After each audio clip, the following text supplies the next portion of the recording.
Dear students, let us discuss about Java statements. There are various types of Java statements. First one is empty statement.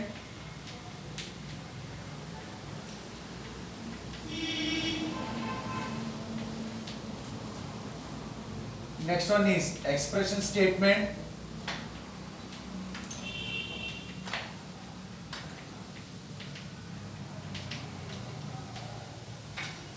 Labeled statement.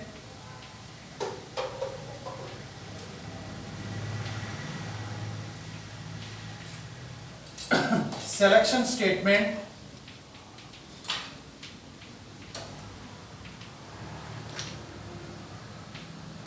Iteration statements.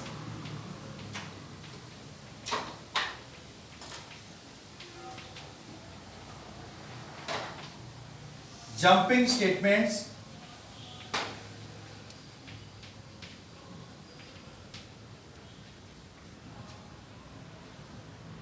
Guarding statements.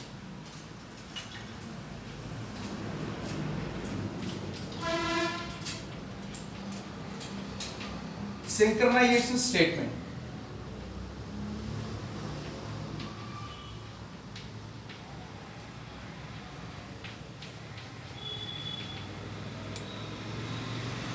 Synchronization statement.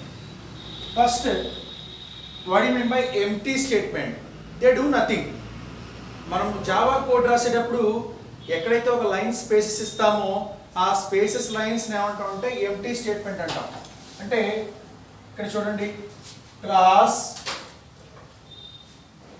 ఏ అని చెప్పి ఒక 2 lines gap ఇచ్చి ఇక్కడ ఏదో public అని చెప్పేసి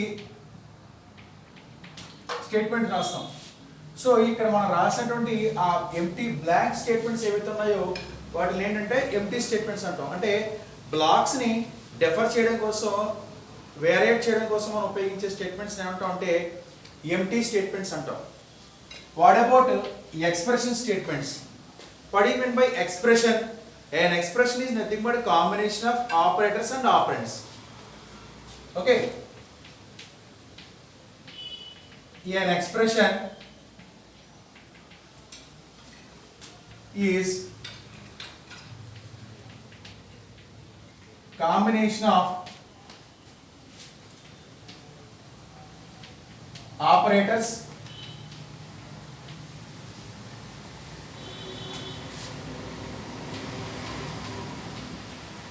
and operands. Okay, example c equal to a plus b తీసుకున్నాం. ఇక్కడ a plus b దాంట్లో ప్లస్ అనేది అర్థమెటిక్ ఆపరేటర్ కాబట్టి ఇది ఏ ఎక్స్ప్రెషన్ అవుతుంది? దీని అంతటినీ కలిపి మనం ఏమంటాం అంటే అర్థమెటిక్ ఎక్స్ప్రెషన్ అంటాం.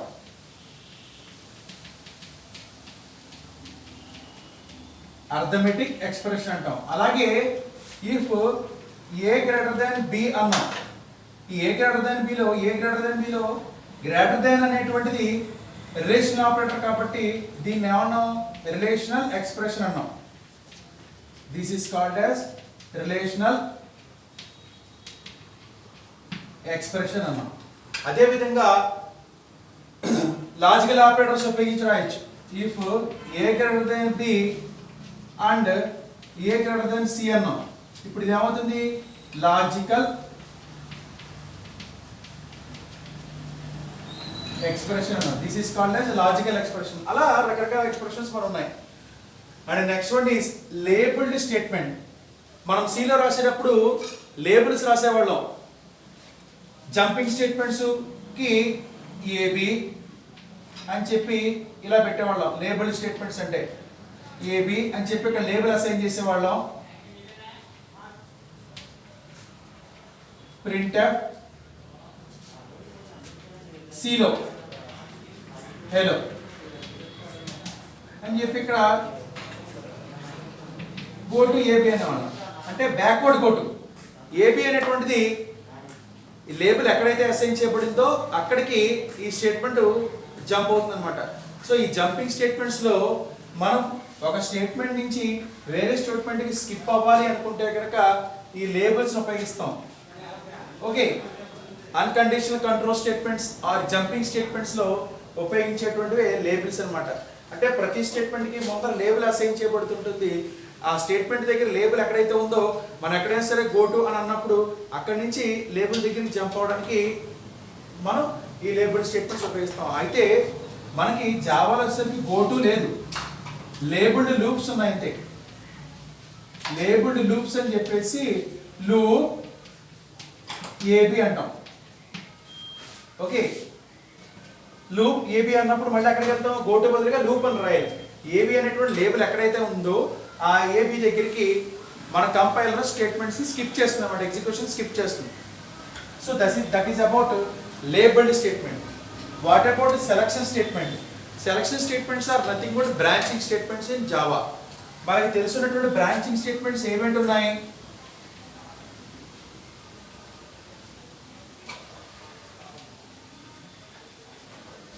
Branching statements are called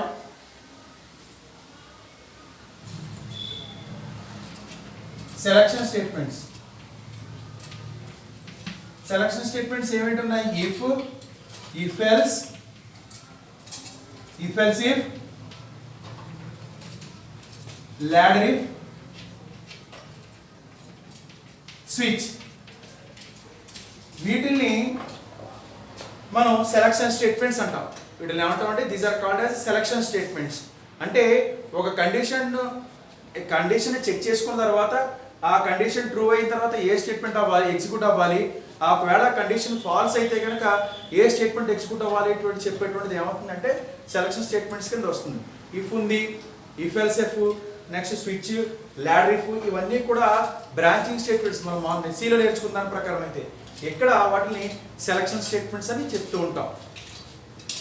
and next one is iteration statements, looping statements.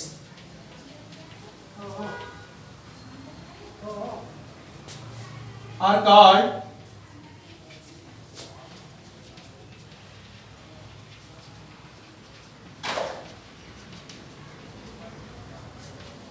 Iteration statements. మనకు తెలిసినటువంటి లూప్స్ ఏమిటి ఉన్నాయి? For loop, while loop, do while, nested loops. So ఈ లూప్స్ ఏమంటామంటే ఐటరేషన్ స్టేట్మెంట్స్ అంటాం. What is mean by iteration? ఒక group of statements లేదా ఒక బ్లాక్ ఆఫ్ స్టేట్మెంట్ ఒకసారి పూర్తిగా ఎగ్జిక్యూట్ అయితే దాన్ని ఐటరేషన్ అంటాం. ఒక ఐటరేషన్ కంప్లీట్ అన్నమాట. అంటే ఒక కండిషన్ బేస్ చేసుకుని ఆ కండిషన్ ఫాల్స్ అయ్యేంత వరకు కూడా మనం ఒక బ్లాక్ ఆఫ్ స్టేట్మెంట్స్ రిపీటెడ్గా ఎగ్జిక్యూట్ చేస్తుంటే ఎన్ని ఐటరేషన్స్ అంటే ఎన్నిసార్లు బ్లాక్స్ అయితే ఎగ్జిక్యూట్ అవుతుందో ఆ బ్లాక్ ఎగ్జిక్యూట్ అయిన నెంబర్ ఆఫ్ టైమ్స్ని నెంబర్ ఆఫ్ ఐటరేషన్స్ అంటాం. వన్ ఐటరేషన్ మీన్స్ ఒక కంప్లీట్ బ్లాక్ ఒకసారి ఎగ్జిక్యూట్ అయితే దాన్ని ఐటరేషన్ అంటాం. సో మనకి రెండు రకాల డిఫరెన్సెస్ ఉన్నాయి, ఐటరేషన్ అండ్ రికర్షన్ చెప్పి చెప్పుకుంటాం. Recursion means A function are method called by it self is called as recursion. Iteration అంటే ఒక బ్లాక్ ఆఫ్ స్టేట్మెంట్స్ని రిపీటెడ్గా ఎగ్జిక్యూట్ చేస్తాం. అలా ఎంతసేపు ఎగ్జిక్యూట్ అవుతుంది? ఒక కండిషన్ ఫాల్స్ అయ్యేంత వరకు కూడా రిపీటెడ్గా ఎగ్జిక్యూట్ అవుతుంటుంది. అలా ఎన్నిసార్లు ఎగ్జిక్యూట్ అవుతుందో అన్నిసార్లు అన్ని ఐటరేషన్స్ అని చెప్తాం అనమాట. సో లూపింగ్ స్టేట్మెంట్స్ ఏవైతే ఉన్నాయో ఇక్కడ మనకి for, while, do while, nested loops, వీటిలన్నింటినీ కూడా మనం ఏమంటాం అంటే ఐటరేషన్ స్టేట్మెంట్స్ అంటాం. Okay, and next one is jumping statements. సిలో మనకి అన్కండిషనల్ కంట్రోల్ స్టేట్మెంట్స్ లేదా జంపింగ్ స్టేట్మెంట్స్ గురించి నేర్చుకున్నాం. Go to, break, continue. So ఈ బ్రేక్, కంటిన్యూ ఏవైతే ఉన్నాయో గో టు ఇక్కడ మనకు ఉండదు, బ్రేక్, కంటిన్యూ ఉంటాయి. ఈ స్విచ్ స్టేట్మెంట్లో ఉపయోగిస్తాం బ్రేక్ అనేటువంటిది. ఈ బ్రేక్ కానీ కంటిన్యూ కానీ అంటే వాటికంటూ కండిషన్స్ ఏమి ఉండవు. ఇఫ్ ద్వారా కానీ, వైల్ ద్వారా కానీ, స్విచ్లో కానీ వీటిని అసైన్ చేస్తాం. ఆ స్విచ్ కంట్రోల్ని బట్టి, ఇఫ్ కండిషన్ బట్టి ఆ పర్టికులర్ బ్రేక్, కంటిన్యూ వర్క్ అవుతుంటాయి అనమాట. అన్కండిషనల్ కంట్రోల్ స్టేట్మెంట్స్ ఏవైతే ఉన్నాయో వాటిని ఏమంటాం అంటే జంపింగ్ స్టేట్మెంట్స్ అంటాం. ఓకే,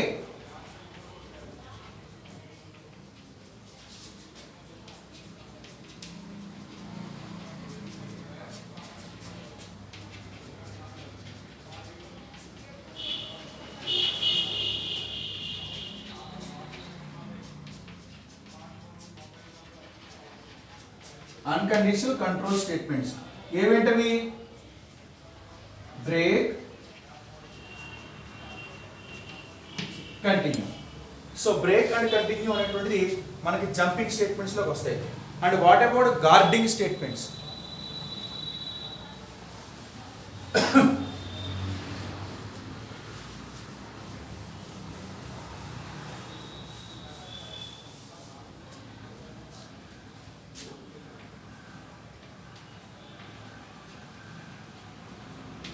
గార్డింగ్ స్టేట్మెంట్స్ని మనం ఎక్సెప్షన్ హ్యాండ్లింగ్లో ఉపయోగిస్తాం. Guarding statements are used in exception handling.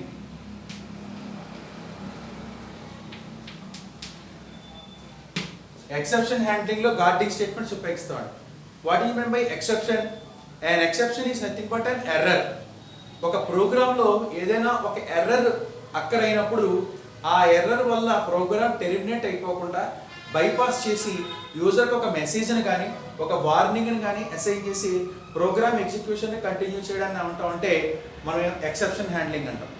Okay, ఉదాహరణకి C equal to A by B అని తీసుకున్నామండి. C equal to A by B. Case 1. Case 1లో A equal to 10 B equal to 5 తీసుకున్నాం అనుకోండి, ప్రాబ్లం లేదు. రిజల్ట్ ఏమొస్తుంది? A equal to B, C A equal to 10 B equal to 5 తీసుకుంటే C equal to 10/5 అంటే 2 వస్తుంది ఆన్సర్. ఇది పెద్ద సమస్య కాదు. Next C equal to A by B, ఇందులోనే A equal to 5 B equal to 10 తీసుకున్నాం అనుకోండి, ఇది పెద్ద సమస్య కాదు. 5/10 అంటే అప్రాక్సిమేట్లీ పాయింట్ వాల్యూస్ వస్తుంటాయి. ఓకే, 0.5 అలా వస్తుంటుంది. ఓకే, ఫ్లోట్ వాల్యూ వస్తుంది. ఇది సమస్య కాదు. Case 2. Next case 3. A equal to 5 B equal to 0 తీసుకున్నాం. A equal to 5 B equal to 0 తీసుకున్నాం. C is equal to 5/0 indeterminate values. So ఇలాంటి సందర్భాల్లో ప్రోగ్రామ్ టెర్మినేట్ అయిపోతుంది. డివైడెడ్ బై 0 అంటాం దాన్ని. ఈ డివైడెడ్ బై 0 ఎర్రర్ వచ్చినప్పుడు ఎక్సెప్షన్ హ్యాండ్లింగ్ అనే కాన్సెప్ట్ ద్వారా ప్రోగ్రామ్ని టెర్మినేట్ చేయకుండా యూజర్కి ఒక వార్నింగ్ ఇస్తాం అన్నమాట. అంటే యూజర్కి ఒక మెసేజ్ ఇస్తాం. So don't enter any 0 values to be అని ఎంటర్ చేసి అప్పుడు non-0 ఎలిమెంట్ యూజర్ ద్వారా రిక్వెస్ట్ చేయించి ఆ non-0 ఎలిమెంటరీ ఎంటర్ చేసిన తర్వాత ప్రోగ్రామ్ ఎగ్జిక్యూషన్ చేస్తాం. ఇదే సీలో అయితే ఏమవుతుంది? మామూలుగా టెర్మినేట్ అయిపోతుంది ప్రోగ్రామ్. జావాలో కూడా టెర్మినేట్ అవుతుంది, కానీ టెర్మినేట్ చేయకుండా ఎక్సెప్షన్ డివైడెడ్ బై 0 అని ఒక మెసేజ్ని రైజ్ చేసి ఆ ప్రోగ్రామ్ని బైపాస్ చేస్తాం అన్నమాట. అంటే యూజర్ని మళ్ళీ అడుగుతాం, sorry sir B value 0 enter చేశారు, మీరు B value non-0 element enter చేయండి అని చెప్పి అప్పుడు non-0 ఎలిమెంట్ ఎంటర్ చేసిన తర్వాత ప్రోగ్రామ్ ఎగ్జిక్యూషన్ చేస్తాం. ఇది ఎలా ఉంటుందంటే మనకి కొన్ని స్టేట్మెంట్స్ ఉన్నాయి. త్రో, క్యాచ్ అని చెప్పేసి ఉన్నాయి. త్రో, క్యాచ్ అనేటువంటి కొన్ని స్టేట్మెంట్స్ ఉన్నాయి. వీటిని ఎక్సెప్షన్ హ్యాండ్లింగ్లో ఉపయోగిస్తాం. అంటే ఒక ఎర్రర్ ఎక్కడ వస్తుందో ఐడెంటిఫికేషన్ చేయాలి. ఆ ఎర్రర్ని ట్రై త్రో క్యాచ్ అనమాట. సో ఎర్రర్ ఎక్కడ వస్తుందో ఆ ఎర్రర్ వచ్చేటువంటి సందర్భాన్ని హ్యాండిల్ చేయాలి. ఆ ఎర్రర్ని రైజ్ చేసి ఆ ఎర్రర్కి తగినటువంటి రెక్టిఫికేషన్ మనం చేయాలన్నమాట. ట్రై, త్రో, క్యాచ్ ఈ 3 స్టేట్మెంట్స్ని మనం ఎక్సెప్షన్ హ్యాండ్లింగ్లో ఉపయోగిస్తాం. వాటిల్ని గార్డింగ్ స్టేట్మెంట్స్ అని అంటుంటాం. ఇక తర్వాత సింక్రనైజేషన్ స్టేట్మెంట్స్. ఈ సింక్రనైజేషన్ స్టేట్మెంట్స్ ఎందుకు ఉపయోగిస్తాం అంటే మల్టీ థ్రెడింగ్లో ఉపయోగిస్తాం. మల్టీ థ్రెడింగ్ అనేటువంటి కాన్సెప్ట్లో multi threading concept uses synchronisation అనేటువంటి కాన్సెప్ట్ని ఉపయోగిస్తుంది అనమాట దీంట్లో. సో మల్టీ థ్రెడింగ్ అంటే అర్థం ఏంటి? The ability to run more than 1 thread at a time. ఒకేసారి ఇది మెయిన్ థ్రెడ్,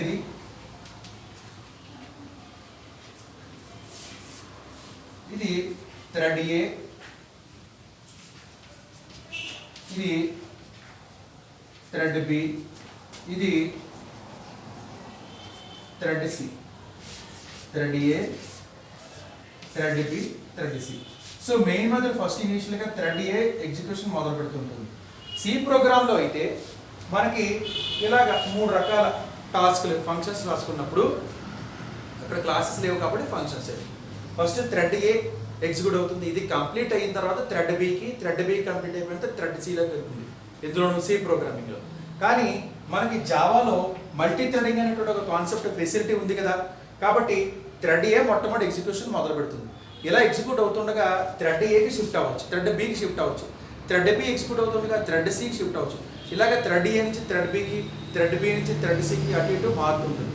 ఇలా మారేటప్పుడు థ్రెడ్ ఏకి సంబంధించిన ప్రాపర్టీస్ యూజ్ చేసుకున్నప్పుడు మిగిలిన థ్రెడ్ బి థ్రెడ్ సి దాన్ని వాడుకోకుండా ఉండే విధంగా సింక్రనైజేషన్ చేస్తాం.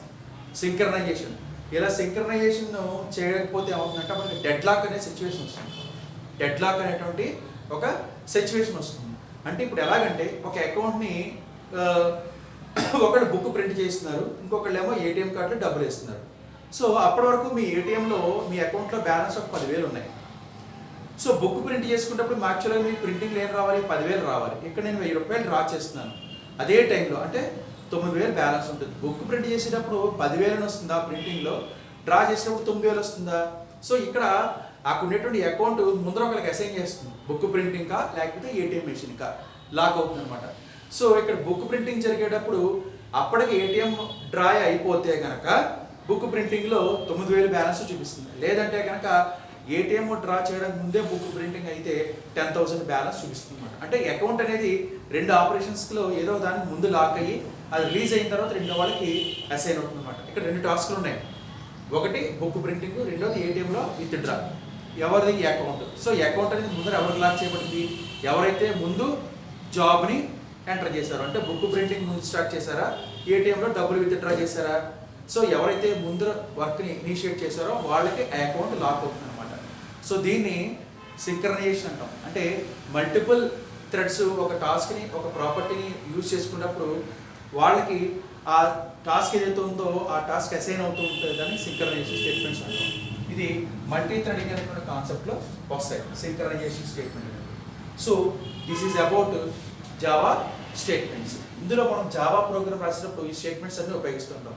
అయితే ఈ iteration statements, jumping statements, selection statements, expression statements ఇవి బాగా ఎక్కువగా ఉపయోగించే స్టేట్మెంట్స్. ఇవి వేరే వేరే కాన్సెప్ట్స్లో ఆయా కాన్సెప్ట్స్ ఉపయోగించేటప్పుడు వీటిలో ఉపయోగిస్తాం. గార్డింగ్ అండ్ సింక్రనైజేషన్ స్టేట్మెంట్స్ అని.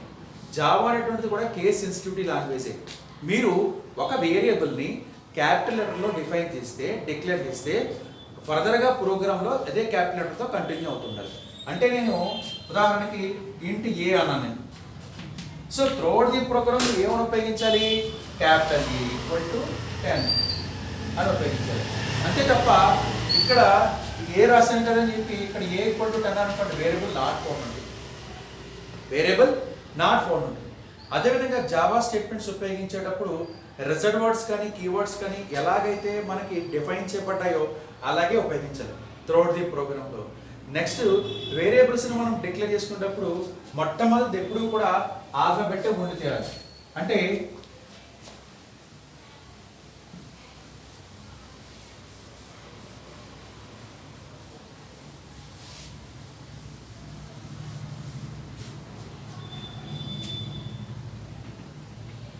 ఇంట్ ఏ ఇది కరెక్ట్, ఇంట్ 2a ఇది తప్పు. సో సిలో మనం ఐడెంటిఫైర్స్కి ఏ రూల్స్ అయితే ఫాలో అయ్యామో జావాలో కూడా అవే రూల్స్ అప్లై అవుతాయి. ఇంట్ ఇప్పుడు for example simple interest variable తీసుకున్నాం అనుకోండి, సింపుల్ ఇంట్రెస్ట్ ఇలా రాయకూడదు, ఇది తప్పు. ఎలా రాయాలి, ఇంట్ సింపుల్ అండర్స్కోర్ ఇంట్రెస్ట్ ఇది correct. Simple underscore interest is correct one అనమాట. Okay, and next one is మనం స్టార్ ఏ తప్పు, ఏ అంతే. స్పెషల్ క్యారెక్టర్స్లో ఓన్లీ మనకి అండర్ స్కోర్ మాత్రమే ఉపయోగపడుతుంది. మిగిలినటువంటి ఏ సింబల్ని కూడా ఉపయోగించకూడదు, స్పేస్ బార్ని ఉపయోగించకూడదు. The same rule is applied to all identifiers. Rules for defining identifiers.